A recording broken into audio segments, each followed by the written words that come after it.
Fairy tale ending, but वो typical fairy tale नहीं जहाँ पे प्लेयर वर्ल्ड कप जीत के रिटायर होता है, नहीं। जितने लोगों के साथ आप कभी खेले होंगे, वो लोग, आपका फैमिली, आपके बच्चे, फैंस, जो आपके हीरोज रहे हैं पुराने, वो उन सबको असेंबल करना कि सब आपकी पूजा कर रहे हैं एक टाइप से, जो डिजर्विंग भी है। तो नमस्कार दोस्तों, मेरा नाम है दिव्य। मेरा नाम साहिल। और अगर आप लोग सोच रहे हो कि वर्ल्ड कप जीतने के बाद हम लोग कहाँ गायब हो गए थे, तो हम आपको बता देते हैं कि यार देखो, हम एविड सीनियर क्रिकेट वॉचर्स हैं with more than 20 years of experience.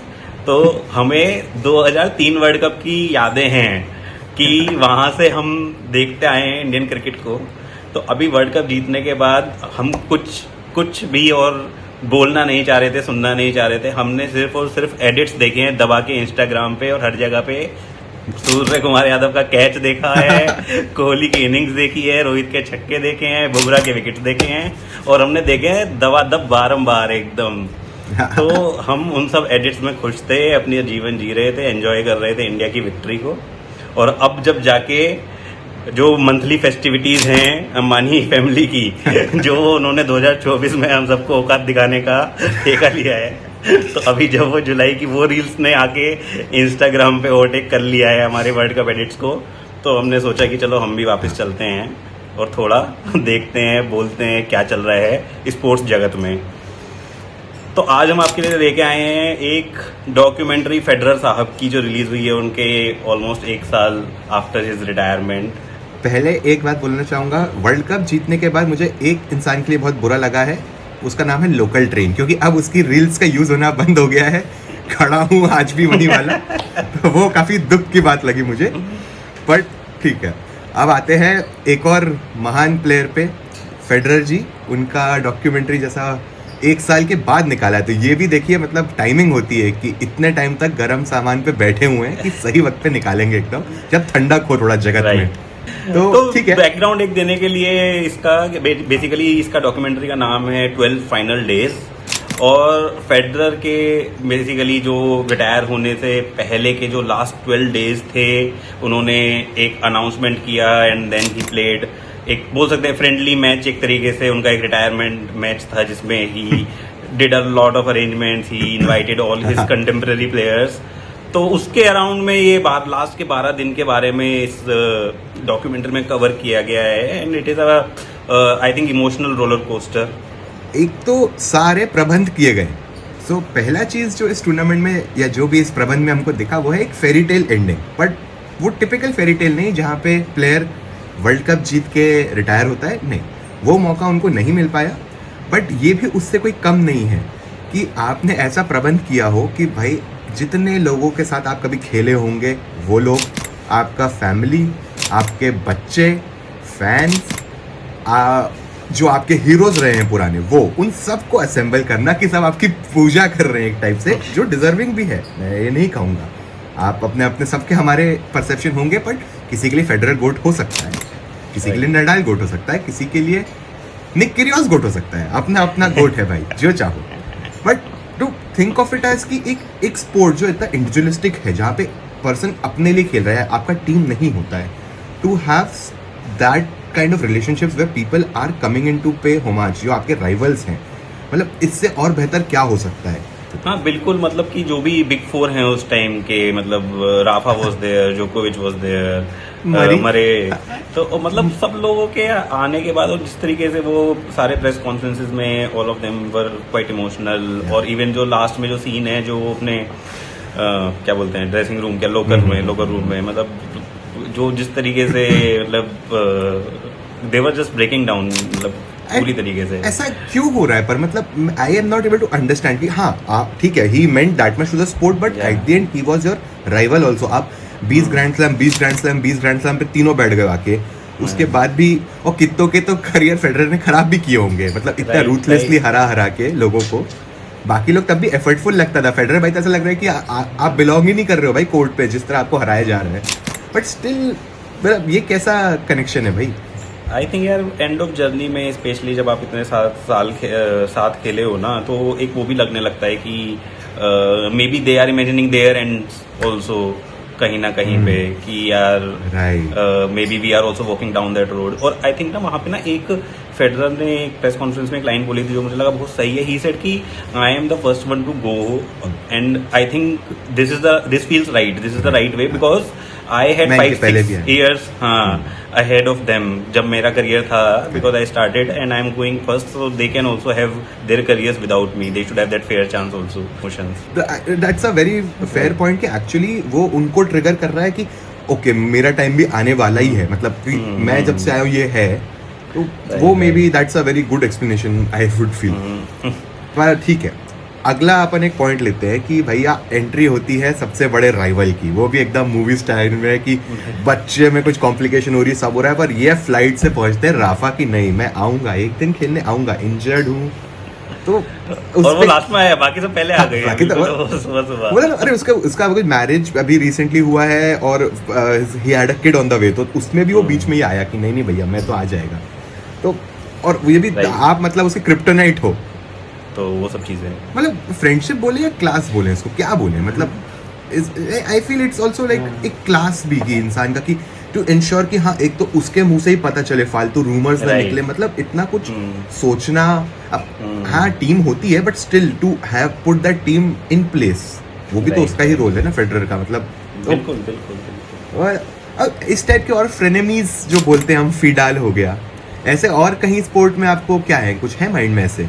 यार देख, राइवल्स में नहीं, लेकिन मैं बोलूंगा अभी वर्ल्ड कप जीतने के बाद जो अपने वेरी ओन रोको तो यार रोको ने भी जिस तरीके से वो सब चीजें करी ना, मैंने जैसे वर्ल्ड कप जीतने के बाद उनका भी जो इमोशनल आउटबर्स्ट था, the way they hugged and cried, तो मतलब दैट इज ऑल्सो मैसेज, क्योंकि लास्ट 2-3 साल से स्पेशली जो ट्रांजिशन हुआ कैप्टनसी का ना, that was not very smooth, right, from Kohli to Rohit. तो उसमें उसके बाद अभी जैसे उन्होंने एक जॉइंट स्टैंड लिया कि हाँ यार this is how it is, और मतलब दोनों एक दूसरे की उस बेसिकली अकम्पलिशमेंट्स में या फिर अचीवमेंट्स में how they were happy of each others performances, तो that is also one thing to look at. Fine, but एक इसमें सबसे ब्यूटीफुल मेमोरी जो आया था कि फर्स्ट जो लेवर कप हुआ था, तो उसमें भैया राफा दौड़ के आ रहे हो एकदम सिमरन के स्टाइल में, उसको उठा के सेलिब्रेट कर रहे हैं वो, और अब होता है एंड जहाँ पे वो फूट फूट के रो रहा है, and there is a very touching image जहाँ उन दोनों के हाथ ऐसे एक दूसरे के ऊपर भी रखे हुए हैं, मतलब like that is like the epitome of male friendship, you know, like भले वो बाहर से कितने भी वॉरियर जैसा दिखे, पर टू हैव दैट पॉइंट कि हाँ वो कन्फाइड कर पा रहे हैं, रो रहे हैं इतने ओपनली, मतलब वो वल्नरेबिलिटी भी it's like beautiful to look at. इसमें पर एक और फिर एंट्री होती है एक और रुदाली की, जो एक्चुअली लोगों के माइंड में विलन है, जिनने फिडाल पार्टी स्पॉइल की थी, जोकोविच.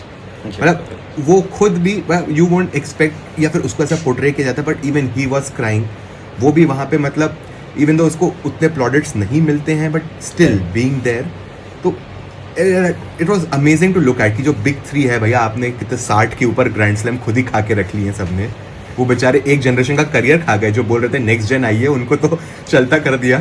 तो बहुत बड़ा दैट्स आई डोंट नो कि ऐसा कभी और कोई स्पोर्ट में दिखेगा भी कि रैंडम लोग, रैंडम नहीं बट आपके दुश्मन रो रहे हैं आपके लिए.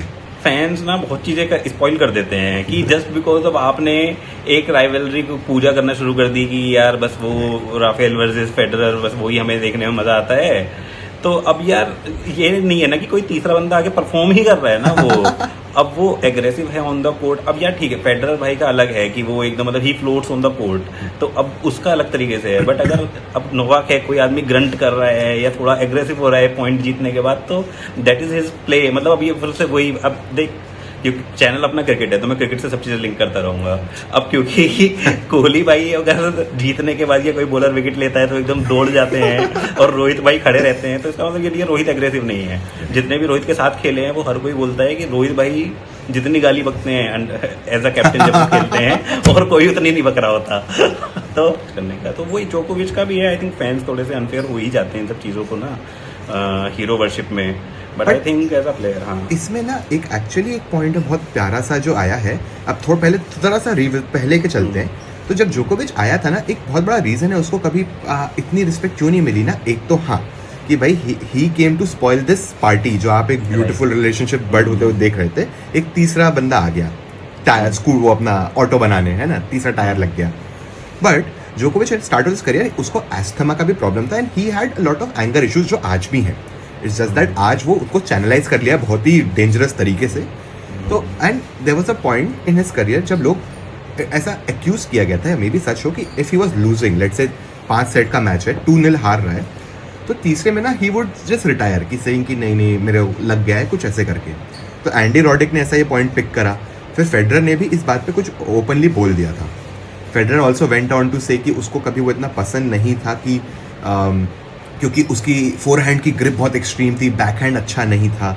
बट इसमें एक इतना प्यारा मोमेंट आता है जब फेडरर ने उसके कान में कुछ बोलता है, तब तक जोकोविच बहुत अपराइट खड़ा था एंड सडनली जोकोविच फूट पड़ते हैं पूरा ही तरीके से, मतलब यहाँ वहाँ गिरने लग जाते हैं. तो वो उसने भी बोला है कि कुछ बहुत प्राइवेट चीज़ बोली है, दैट्स गुड एटलीस्ट कि भैया आप ये बता नहीं रहे हो.